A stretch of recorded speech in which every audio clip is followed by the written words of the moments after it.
Amigas, sejam todos bem-vindos, internautas. Vamos dar continuidade ao nosso estudo. Este livro, todos já sabem, mas vamos relembrar a vida, ou melhor, Vida e Atos dos Apóstolos, do nosso querido patrono Caibá Schurter. Hoje vamos reler o capítulo O Espírito Santo e a Ascensão de Jesus. Vamos reler o Evangelho, ou melhor, Atos, capítulo 1, versículos 6 a 11, que nós já lemos no encontro anterior. Só para relembrarmos e discutirmos e mostrar as opiniões de Caibá a respeito desses acontecimentos. Diz o Atos dos Apóstolos: eles, pois, estando reunidos, outra vez perguntaram-lhe: Senhor, é agora, porventura, que restabeleces o reino de Israel? E ele lhes respondeu: a vós não vos compete saber os tempos e as épocas que o Pai fixou por sua própria autoridade. Mas recebereis poder ao descer sobre vós o Espírito Santo, e sereis minhas testemunhas, tanto em Jerusalém, como em toda a Judéia e Samaria, e até as extremidades da terra.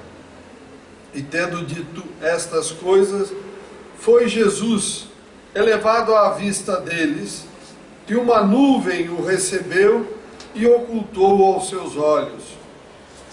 E estando eles com os olhos fitos no céu, enquanto Jesus subia, eis que dois varões, com vestiduras brancas, se puseram ao lado deles, e lhes perguntaram: Galileus, por que estáis olhando para o céu?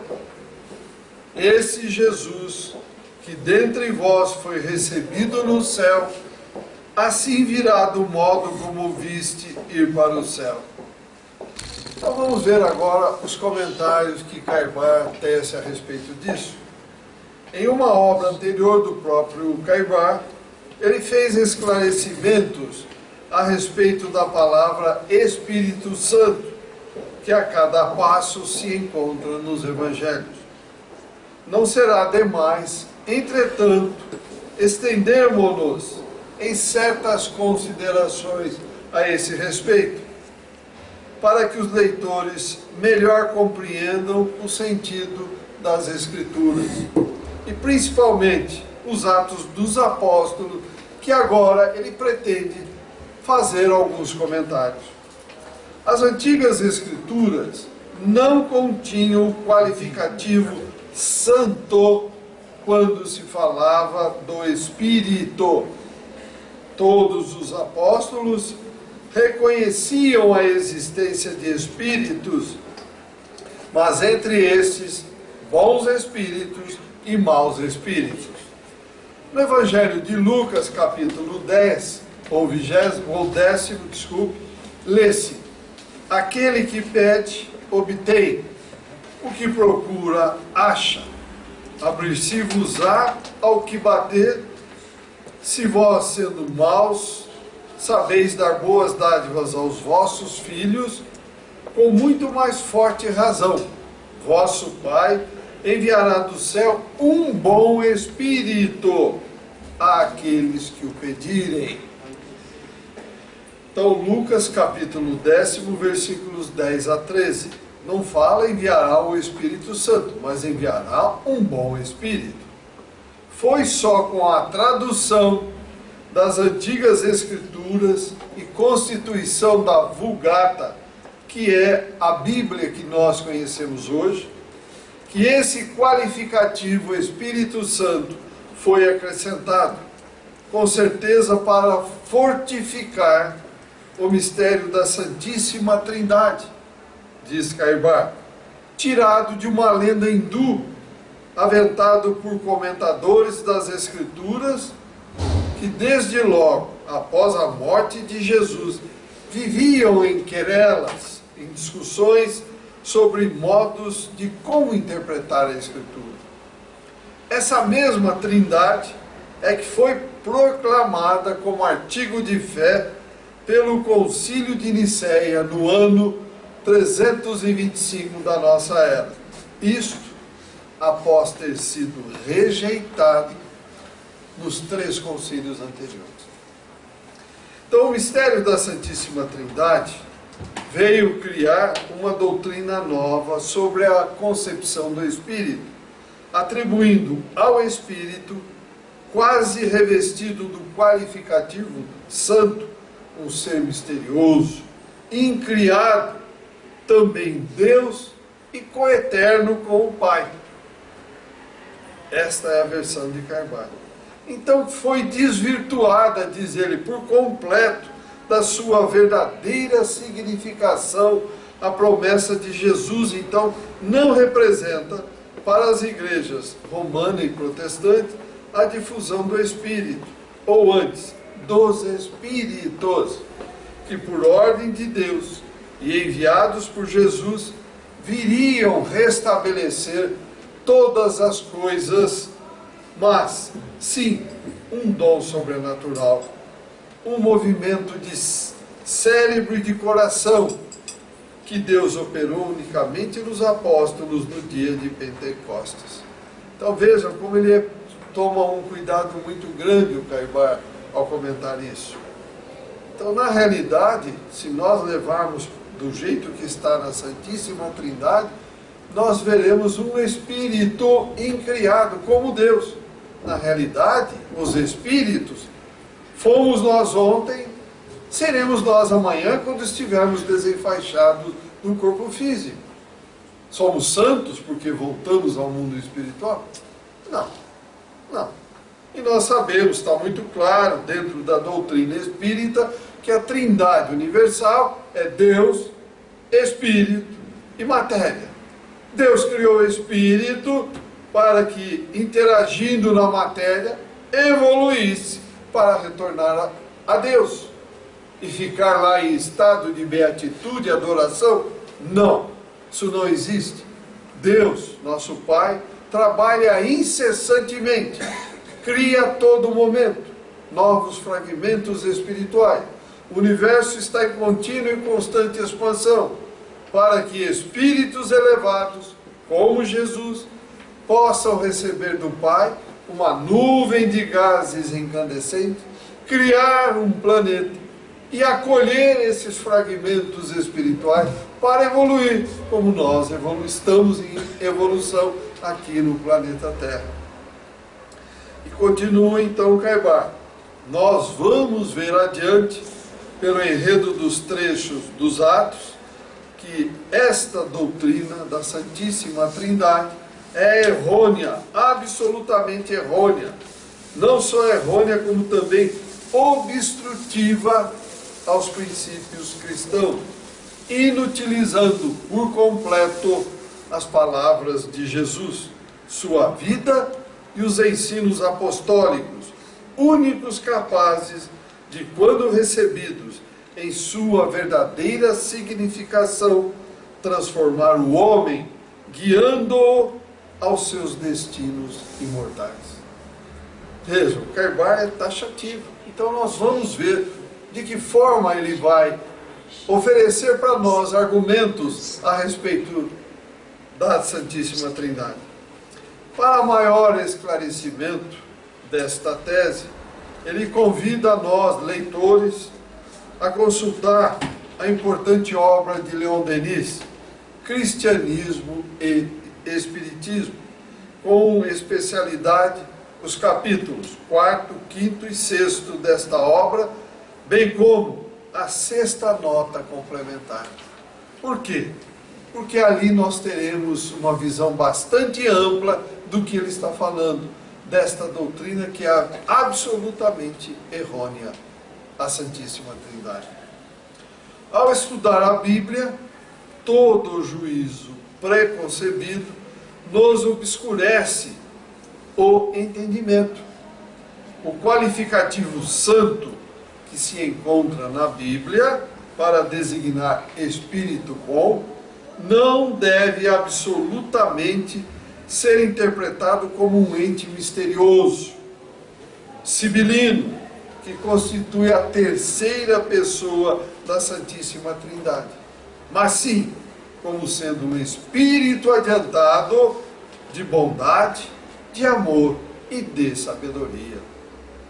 Nós vemos, por exemplo, no Antigo Testamento, em Daniel, capítulo 13, versículo 45, a seguinte notícia: o Senhor suscitou o Espírito Santo de um moço chamado Daniel. Por aí se conclui claramente que, tratando a Bíblia em sua moderna publicação de Espírito Santo, o qualificativo santo representa as qualidades superiores de um indivíduo. É bom que os leitores tomem nota, fiquem atentos para este esclarecimento, esta elucidação. Porque, ao transcrever a passagem dos Atos, havemos de encontrar muitas vezes a palavra Espírito Santo, que não pode deixar de ser ligada a uma pessoa e não a um ser incriado equivalente a Deus. Ficou claro isso, meus amigos? Está muito claro isso? Eu acredito que está. Para mim está bastante transparente. E continua então o Carvalho. Alguma pergunta antes de continuarmos? Algum esclarecimento? Desejam os discípulos saber de Jesus a época do estabelecimento do reino de Israel.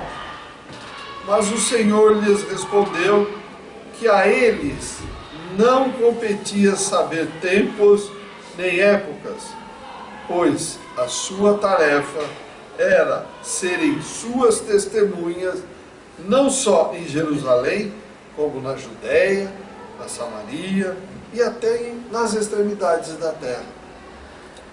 Diz o Carvalho: ora, sabemos que as extremidades da terra, ao tempo de Jesus, eram muito limitadas. Não se tinha o conhecimento que tem hoje. Era muito restrita. A terra praticamente era ali, a Europa, aquele pedaço da Europa, a Ásia, ali onde estava Jerusalém, praticamente ficava por isso. Esses eram os limites. A África, o norte da África, praticamente isso. Mas o Senhor respondeu que a eles não competia então saber tempos, não sabia, nem épocas, mas serem testemunhas em todos os lugares. Se essa tarefa ficasse adstrita unicamente aos discípulos, continua Carvalho, excluindo a lei da reencarnação e o prosseguimento da sua ação no mundo espiritual em estado de espíritos, ela ficaria absolutamente resumida a uma nação. E então a religião do Cristo seria uma religião nacional e não uma filosofia de vida, uma religião mundial, uma forma de vida mundial, como é o seu verdadeiro caráter. Então, sendo a doutrina de Jesus permanente, eterna, palavra que não passa, olha que profundidade, palavra que não passa, a tal ponto que Jesus, quando nós lemos os seus ensinamentos hoje, tem-se a impressão que ele está acabando de falar isso para nós. Então é uma palavra que não passa. Só considerando-a espiritualmente, sem o véu da letra, conclui Carvalho, poderemos acolhê-la hoje com um cérebro forte e um coração que palpita, desejoso da verdade e do progresso. Não adianta nós simplesmente recebermos as palavras, como ele diz aqui, e ficarmos inativos, parados. Temos que nos envolver, temos que nos transportar à época. Realmente é verdadeiro tudo isso? Colocar aqui no dia de hoje, comparar com o universo a paz, o amor, a harmonia e o equilíbrio, coaduna com o presente, encaixa no presente. Não só encaixa, como nos impulsiona para ir avante. É impressionante, meus amigos.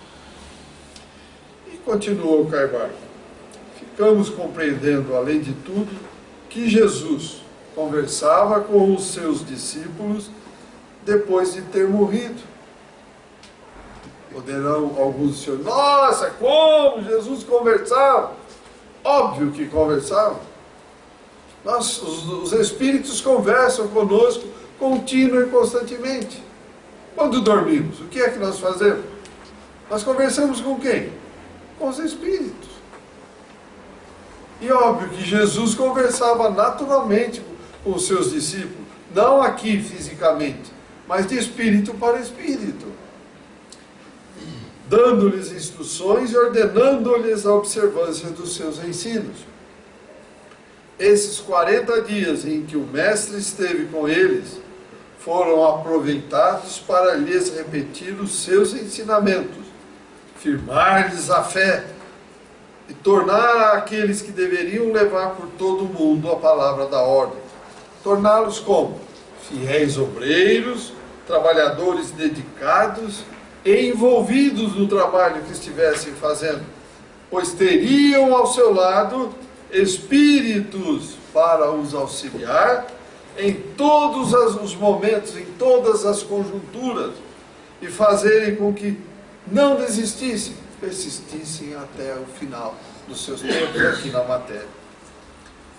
E foi só depois de lhes ter dito tudo o que era preciso, de lhes ter dado todas as instruções necessárias, que segundo refere Lucas, então o Mestre levou-se às alturas, desmaterializando-se diante dos olhos de todos. Então o que nós estávamos vendo ali? Era Jesus em carne e osso? Não. Estávamos vendo Jesus, Espírito materializado com o ectoplasma que a espiritualidade colheu naquele momento, doada pelos apóstolos e pela própria natureza. Enquanto ele ali esteve, deu as ordens, terminou o tempo que ele julgou necessário, desmaterializou. O que é desmaterializar? Ele fez com que esse ectoplasma retornasse a quem o doou para que ele ali estivesse materializado. Simplesmente isso.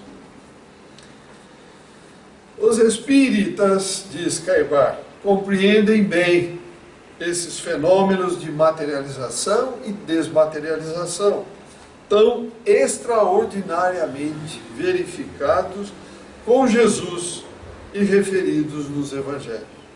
E diz o texto que enquanto eles, apóstolos, tinham os olhos fitos no céu, maravilhados com a ascensão de Jesus, eis que apareceram e se puseram ao lado deles dois varões, dois homens, figuras masculinas, com vestiduras brancas e perguntaram aos apóstolos: Galileus, por que estáis olhando para o céu? Esse Jesus, que dentre vós foi recebido no céu, assim virá, do modo como o vistes ir para o céu. Vejam bem, ele virá assim, materializando-se momentaneamente em espírito, e não reencarnando. Jesus vai voltar, renascer. Não, não há mais necessidade disso.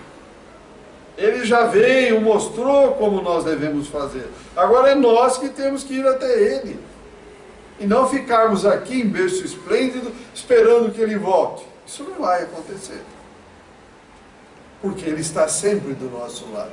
Nós é que temos que abrir os nossos olhos e percebê-lo. Vivemos observando 1/8 da realidade que nos cerca. E os outros 7/8? Temos que desenvolver. Não será no simples toque de uma tecla que nós vamos mudar. Por isso reencarnamos. Por isso voltamos. Por isso passamos por dificuldade, para nos desenvolver. Então esta sessão foi verdadeiramente imponente, pois até os varões materializados falaram, dando explicações e revelando coisas futuras, como a nova vinda de Jesus, como todos esperamos, e não reencarnado. Acabei de dizer, ele está dizendo aqui, e não reencarnado, mas sim semelhante à sua estada quando ressuscitado, ou seja, materializado. Aqui, Carbar confirmou. E quem seriam esses varões que vieram trazer-lhe o seu testemunho?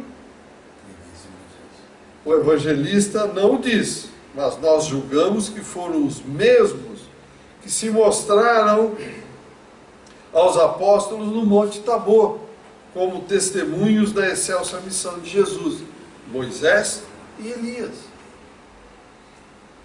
Um representando a lei, outro representando os profetas, que ao ver de Jesus, são incluídos nos seus preceitos de amor a Deus e amor ao próximo.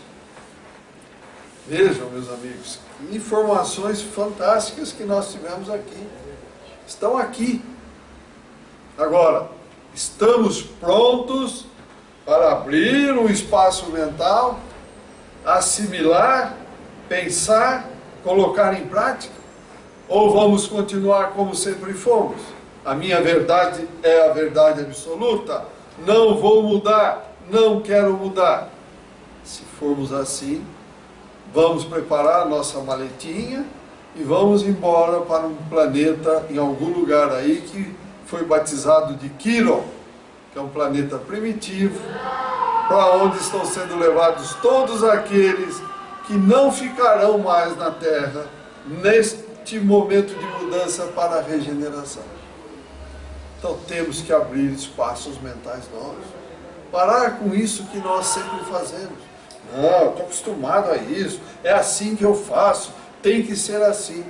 Não, temos que fazer a grande mudança. Por isso reencarnamos, para mudar, enxergar coisas novas, pensar, como diz na gíria, usar a massa cinzenta aqui na matéria. Não é para carregar chapéu. Chega, já fizemos muito isso, meus amigos e amigas. Todos nós estamos aqui para abrir a mente aos novos conhecimentos. Perguntas, comentários?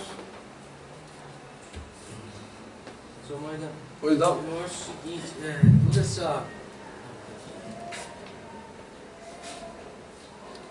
toda essa importante instrução que a gente vai tentando caminhar e agregar ao longo da vida, é de suma importância com toda certeza, mas a minha maior dificuldade é a prática. A nossa maior dificuldade. Então, assim, leio, destruo e tal, mas alguém pisar no meu carro já... Mas Como é difícil, né, pra gente, né? Mas olha, caminhar e praticar o Evangelho. ouvi uma mensagem nessa última sexta-feira que veio do mundo espiritual. Tentemos, cada um de nós, viver o momento em que nós estamos. Cada coisa que fizermos, façamos com amor, com atenção, entre aspas, curtindo o que estamos fazendo. Faça bem feito. Porque daqui a pouco pode ser que não tenhamos mais a oportunidade de fazer isso. Porque hoje o que acontece? Cada um de nós estamos fazendo aqui, pensando ali, pensando no outro, correndo. Gente, não podemos. A mensagem que veio foi muito clara. Vivamos o momento, curtamos o momento, façamos com amor, façamos bem feito. Façamos com amor, façamos bem feito. Nós, assim, se é que eu posso também me intitular como espírita, né? Se a gente for também acreditar algo pelo movimento espiritual, assim, dos obsessores, o senhor acha que isso também, de certa forma, contribui para que a gente não que eu estou dando uma desculpa, né? Mas assim, essa influenciação espiritual dos obsessores também, o senhor não acha que contribui para que a gente não caminhe e, consequentemente, o planeta não evolua? Veja bem, nós somos muito acomodados.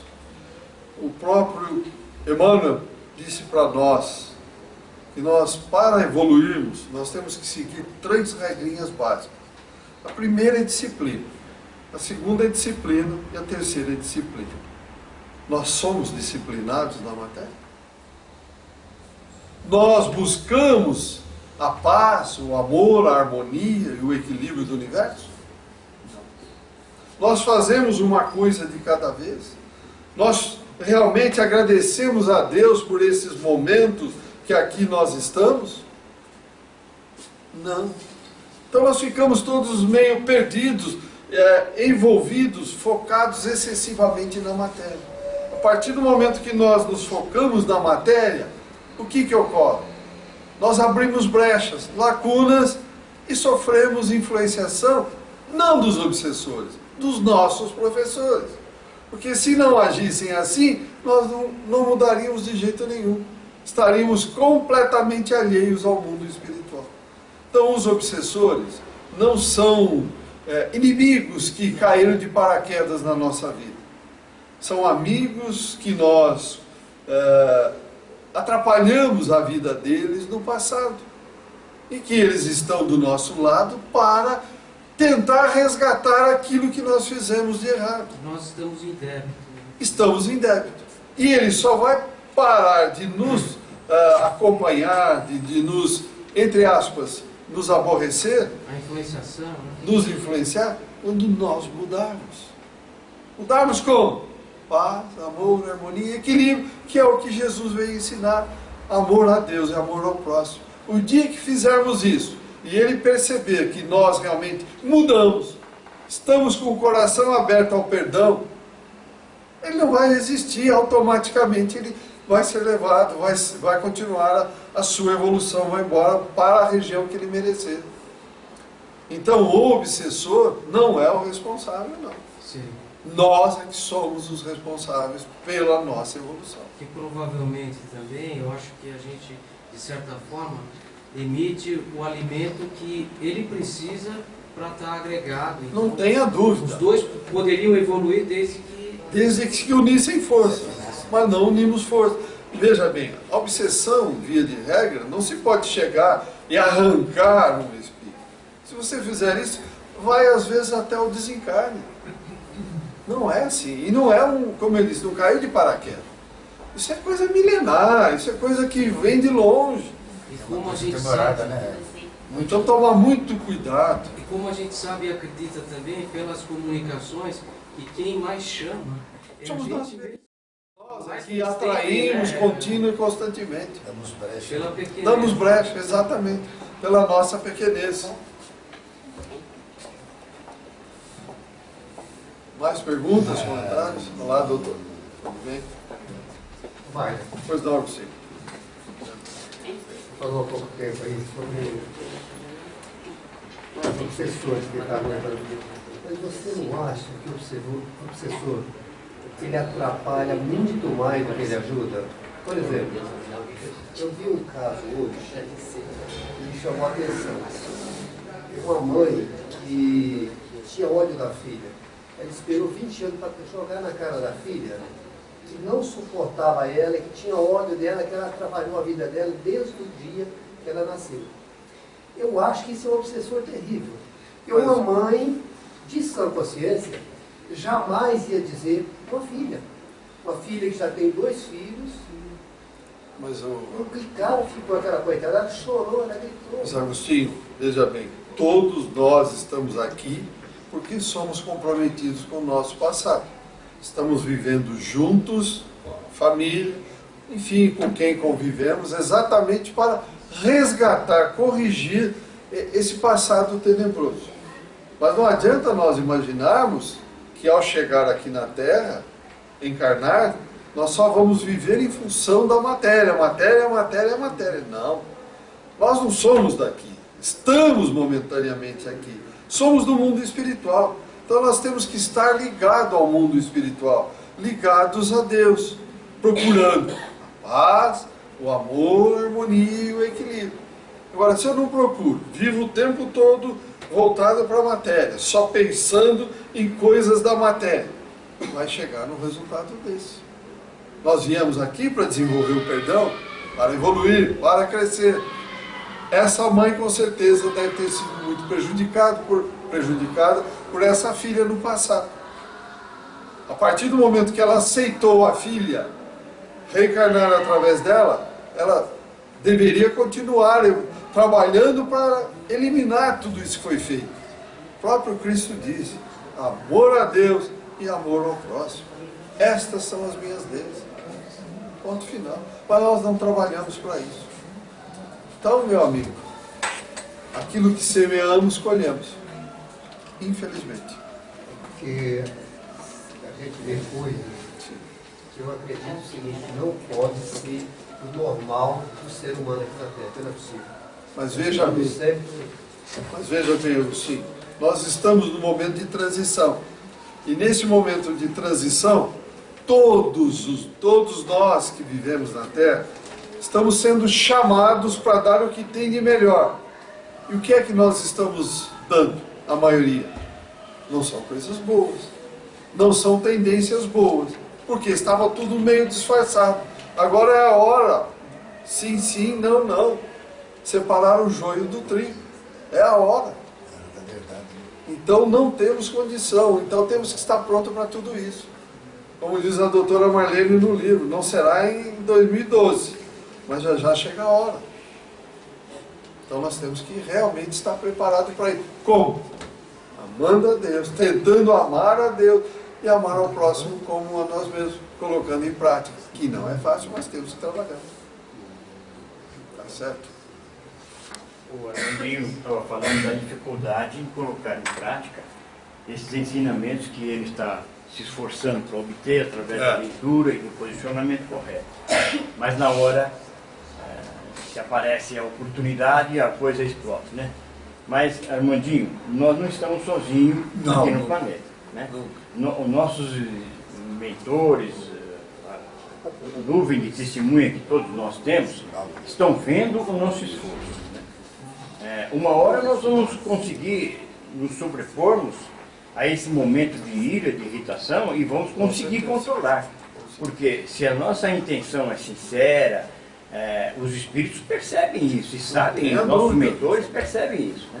E um dia nós vamos nos surpreendermos conosco mesmo e vamos verificar: puxa, eu consegui dominar aquele instinto mais agressivo meu naquele momento, né? Então temos que continuar estudando, né? É uma coisa muito simples, que realmente eu sempre dou como exemplo.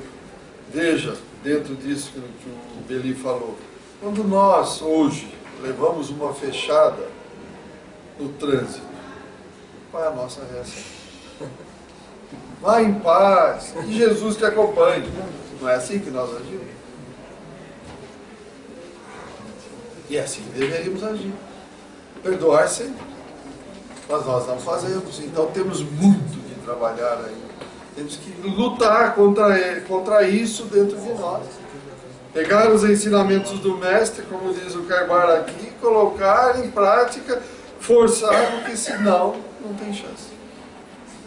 Trabalhar quanto? No limite das forças. Não temos alternativa.